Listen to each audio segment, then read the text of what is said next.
speaking of, we bring in our man, Jason Jones of The Athletic. Jason, appreciate you being with us.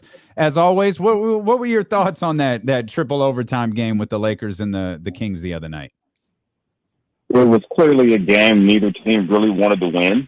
I mean, that was some god-awful execution for like about 20 minutes. I mean, the Lakers show why they have their record and the Kings show why they have theirs. But, and then it kind of showed you from the Kings' perspective that if everyone plays like that every night, they've always got a chance. But they're not going to do that every night. I mean, Buddy was like Buddy was on a, you guys should have taken me instead of Russell mission, and then he goes out there and did what he did in Memphis. So, I mean, yeah, it was kind of like the expected result, knowing this Kings team. I think they give the Lakers a game like that every year and then turn around and lose to a team that you think they can compete with. In fact, what they did, but yeah, it was, like I said, a lesson in how not to execute. Lakers didn't want to get rebounds.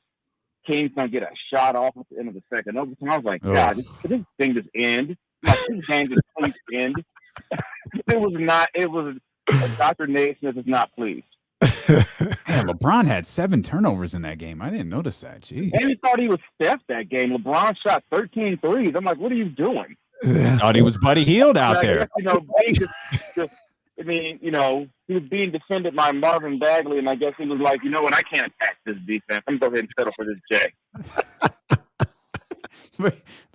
LeBron, Buddy only hit one more 3 than LeBron did. It was 3-2. Oof. They both shot it. They both shot 13. Damn. Oh man, like I said, I think that's a game that I never want to see. I never want to watch again, ever. Hey, Jason, let me ask you this.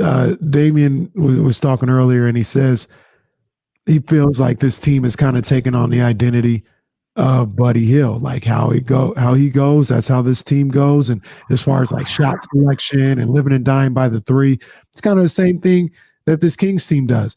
I took it a step further. I said this team, for better or for worse, they take on the identity of DeAaron Fox. Sometimes they kind of show up with some fire. Sometimes they're just blase blah.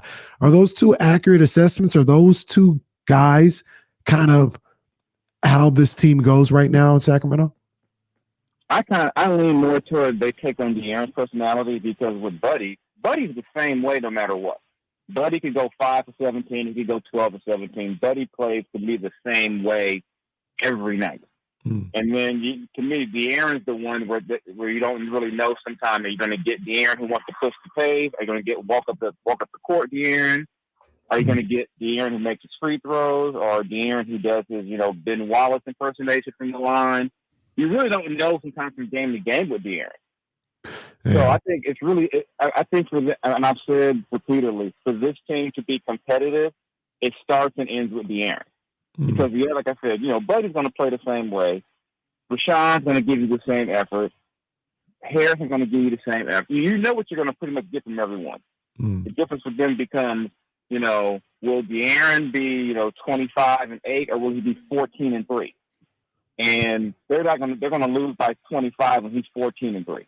Well, and look, to Damian's point here, I don't want to speak for you, Damian, but when he said take on the identity of Buddy, this Kings team is like Buddy is. They'll give you the same every game. They're gonna get them 3s up. It don't matter if they're hitting or not. Like, they're gonna get them up, and there's no adjustment to if they're not shooting well. All right, let's attack the basket. Let's try and get to the line. The whole team thinks the next one's gonna fall.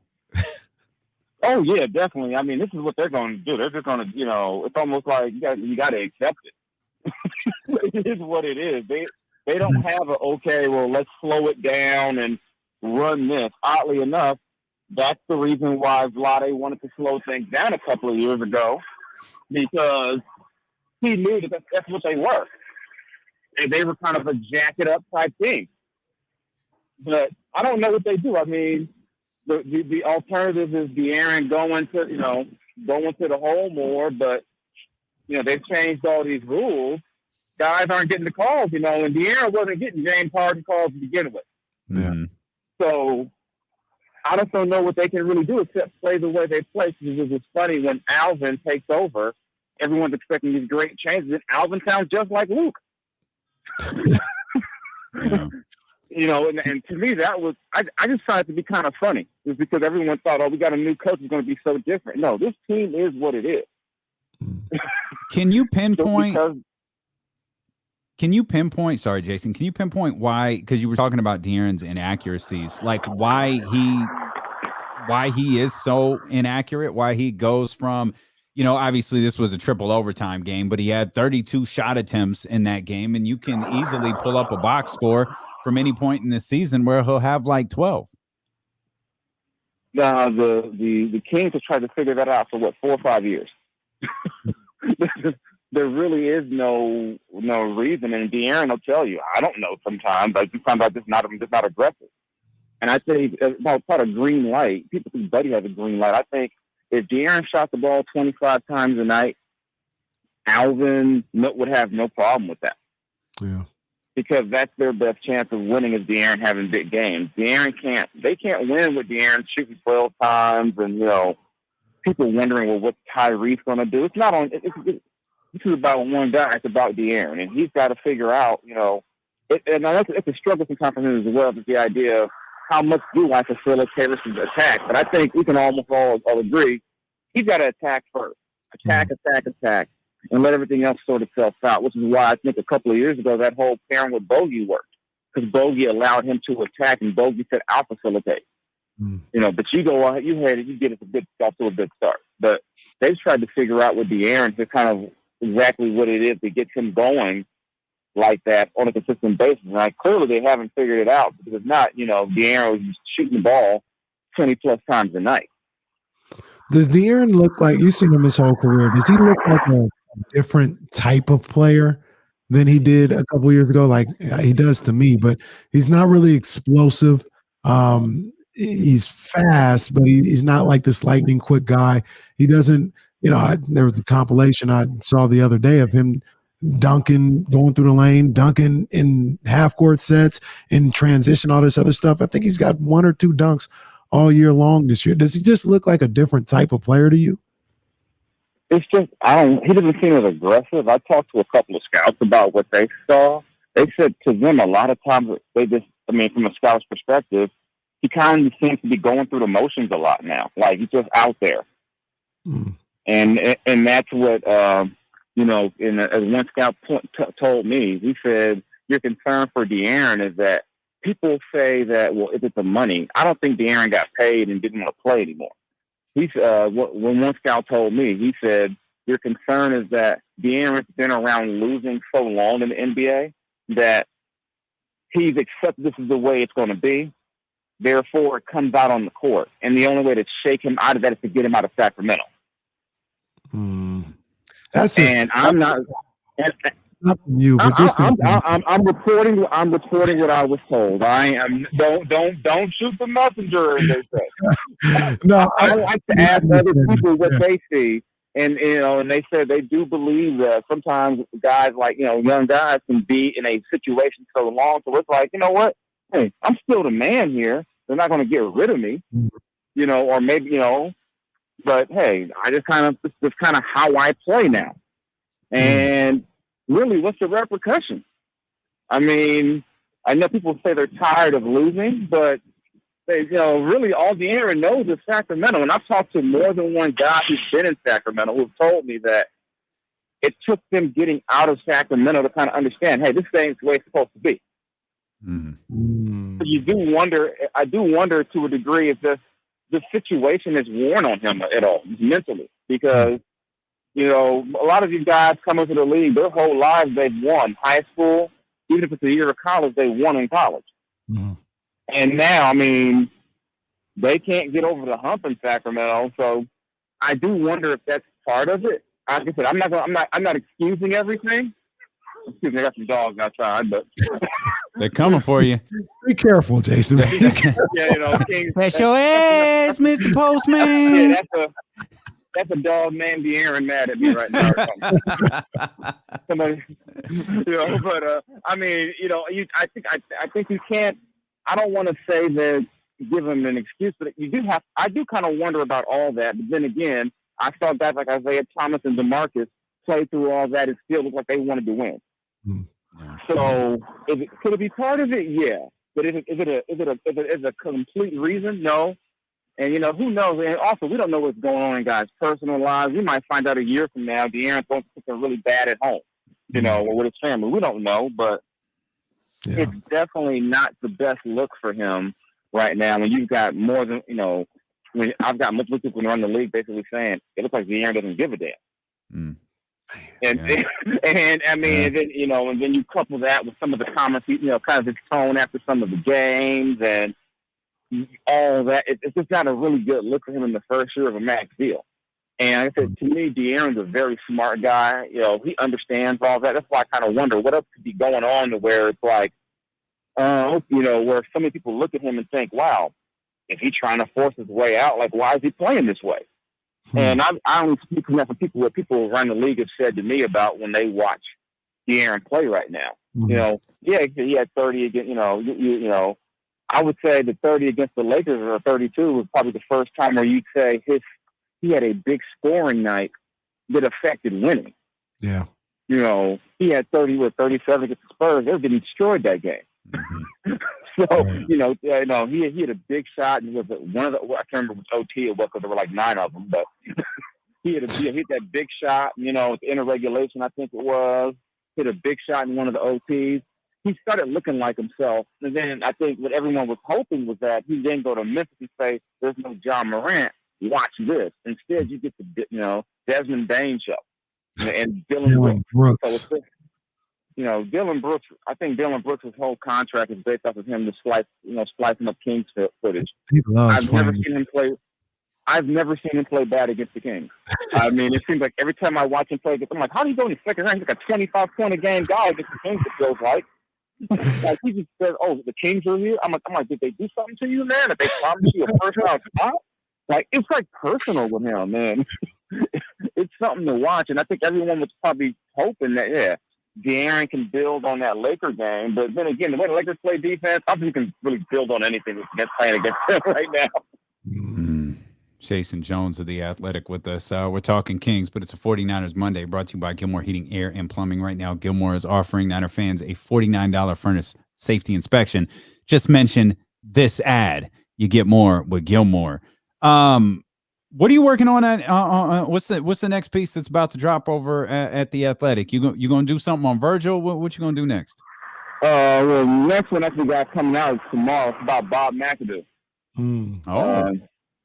I talked to Bob for about an hour a couple of weeks ago, and it was he's one of the coolest dudes I've ever talked to. I mean, it was like just hanging out with one of the OGs and him just dropping gems on you. So I talked, so I've got that coming. Working on stuff about a little wine industry stuff, stuff out of UC Davis, keeping it local. All right. So doing some wine, I'm diversifying a little bit. Might be doing some more shoe stuff, Got a few things I'm, looking at, and still, looking at some other basketball stuff, that I've been working on. So yeah, it's been fun, but, kind of being a little diverse, looking at different stuff, tackling some, looking at some different things, So I'm having fun with it, I'm still, keeping tabs on the Kings, and like I said, because people still call me all about them, so I still keep tabs on the Kings, and check in with everybody, see how everybody's doing. Still got a lot of friends over there, even though a lot of fans believe I hate everyone there. I still got a lot of people, in fact, the Kings I want to see do well, which is why it was kind of just for me, it was just disheartening to know how hard people I know there work to go out there and lay the egg they laid yesterday. Yeah. Never a good thing. But I mean, I know you're, for the culture and you're doing everything over there at The Athletic. Do we get a long, lengthy piece on self-defense guy? Oh man, that self-defense guy, I'm trying to get some people killed. Bruh, is that a word? That's a joke, right? Or is this for real? Serious. It's gotta be a joke. There's no way that dude can be real. There's no way that you're telling people someone's got to get to the back of your head. Here's what you do. I mean, someone's going to try it, so just because hey, this is what people do. If it's on the internet, it must be real. So let me go ahead and see if I get in the situation. Yeah, that guy has all the solutions to nothing, and I enjoy watching the videos though. I certainly enjoy watching the videos, but I would not recommend taking that guy's advice But I'm sure somewhere in America, someone is saying, I hope someone tries me because I watch those videos. And it's fun when they try me. The one where he showed you how to get away from getting jumped, where you just kind of walk around and slap people. Or what about the one where he said the two guys, if you got to break up a fight, you squeeze both of their heads together and they will, and then you disarm the least threatening of the two. I was like, what? And then there's the one about if you're getting carjacked, about how to drive away. I don't know why more people didn't think of that. If someone sticks a gun in the car, why don't you just drive off? Like, I don't know why people hadn't thought of that. I feel like dude woke up and said, let me prove to you how stupid people are. Watch them fall for this. I mean, just look at 2021. We've had one thing every month. I mean, somebody used Gorilla Glue for their hair, for God's sake. So this guy he's not even in the top 10 of wild things we've seen in 2021. This wasn't like Derek Jackson getting caught cheating after he spent his whole career dry snitching on men. Oh, man. Where do we find this stuff, man? That's what I want to know. I think we're all bored. It's the black internet. We're all bored, and in the commercials of our football games, this stuff all pops up, and we're not trolling Cowboys fans, Oh, man, that was a good thing. Oh, there you go. Oh, speaking of, there it is. I should have said that. My bad. You're feeling good. That's all right. That's all right. You're feeling good today. That's all right. I just said that about them. There's some nice people in Dallas, but they have some very annoying football fans. Speaking of, well, look, I wanted an expose on self-defense guy, but you may need to give me another expose on Uncle at Thanksgiving who wanted to fight his family after the Cowboys lost. I may need to know what happened. Them Cowboy fans act like they ain't been hurt before. Every year we get someone a Cowboys lost video. Those things got to be staged. And I mean, how many TVs can you break over that team? I mean, it's almost December. We know how this is going to go for them. It's almost December. I mean, they build their fans up to being there every year. Get to December, lose to like an Eagles team that has like a tackle playing wide receiver. They'll do something. They'll lose some unforgivable game, and then their fans will be miserable again. Hey, I'm here for it. I accept that about them. I accept that about them. And it's the same way. The same way I expect the Niners to lose to Seattle again. Hey, man, look, humble hearts, man. I'm just trying to. We won yesterday. We just got to get on the plane and try and win. Humble hearts. Yeah. I hope you don't win, just because Hey, if I got to be miserable, we all should be miserable. And plus, I had to get at your boy Bonte talking about the Niners should fear no team. I'm like, come on, they didn't lost. Come on now. No, they didn't see nothing. No, there ain't nobody. They need to fear Colt McCoy again. They need to fear. That was circumstantial. 2, 6, and 5 teams. Whatever. That was circumstantial. Hey, I'm not. Next week, Colt McCoy got one. Nobody's scared of the Niners. You didn't say they were. I'm just saying nobody's scared of the NFC is pretty wide open, man. Yeah, but like I said, I just love Niner fan too, because you go down and you beat Jacksonville and you come back and now it's on. Now you beat Kirk Cousins. Oh yeah. Can't even line up under center. The quest for six is back on. We beat the Jaguars and Kirk Cousins. Oh yeah, it's on now. Here they go again. It's just one day at a time, one game at a time. Real quick, Jay, before Kenny over here stacking days. Just stacking days. You guys will be hating Kyle Shanahan in a week or two again. We know how this cycle goes. I never hated Kyle Shanahan. Hey, Jason, I got to ask you. Hot stove. Any concern about Scherzer and Seager leaving the Dodgers? I mean, I figured Seager would be gone anyway. And if the price tag for sure, I mean, for that price tag, I don't care how much money the Dodgers have. You can't drop $43.5 million on 30-something-year-old Matt Scherzer and then drop another 30-something million on Seager. To me, if you're going to pay him that money, he's got to be an elite shortstop hitting and fielding. And as much as I love Corey, we saw against the Braves, he's not an elite fielder. That's not, you're not going to, you're not going to drop that much money if you're we just, it sucks that you gave up so many prospects to get Scherzer, but hey, you still got Trey Young, not Trey Young, Trey Turner. I did that earlier too. Trey Young, if they had Trey Young, that'd be a problem. I called him Trey Thompson, actually. That's what I called him, Trey Thompson. Okay. That Trey as well. We got so many Treys now. I mean, back in the day, Trey was an unusual name. Now everybody, it don't matter what race you are, you can be Trey. It used to be just Trey from Boys in the Hood. Now, right? That's the Trey I knew. now, I mean, because trust me, when I saw Trey Turner, I did not think that was going to be Trey Turner when I saw him. Yeah. Taylor Jenkins. Another one. I was like, who's that guy? That's gotta be, doggone, the video guy. That's Taylor. And what was the other man? Rod Brown, the man who could play for the Knicks. What? Was it like Rod Brown or something? I'm like, there's got to be a whole list of guys like that. Ty Jerome that look like Ty Jerome. He's up. That might be top 5 dead or alive. There's got to be a list of them. Just the players that when you saw the name, you did not think you were going to get. Hey, okay. Do you know Steve Kerr's son's name? Not off the top of my head, no. It's Nick. That's what I thought. So we're just gonna let. I'm not touching that one. I'm not touching that one. I'm gonna call him Nicholas.